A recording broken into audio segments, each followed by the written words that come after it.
Geneva Convention was set up specifically in order to deride the world of having Nazism and fascism in the future. Actually, it was designed specifically to avoid some of the things that we saw in World War II. That was why it was set up.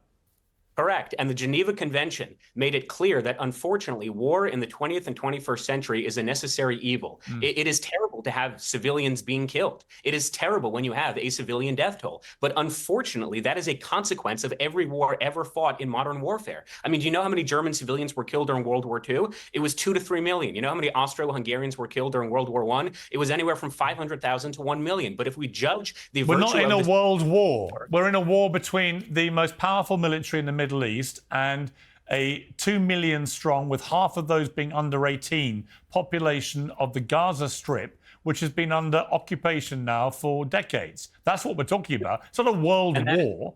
We're not talking about a world war. We're talking about the most sophisticated military in the Middle East, relentlessly bombarding for 20 months a small area of land, the Gaza Strip, with 1 million people under 18. That's what we're talking about. Now, I agree Hamas had to be got rid of, but it hasn't happened. And at some point, there has to be an acknowledgement that this mission has failed. And all that's happened is Gaza has been flattened. More and more innocent people are being killed. None of the mission goals are being achieved. And now we've got members of the government openly saying, actually, what we want to do is kick all the Palestinians out. Openly saying it.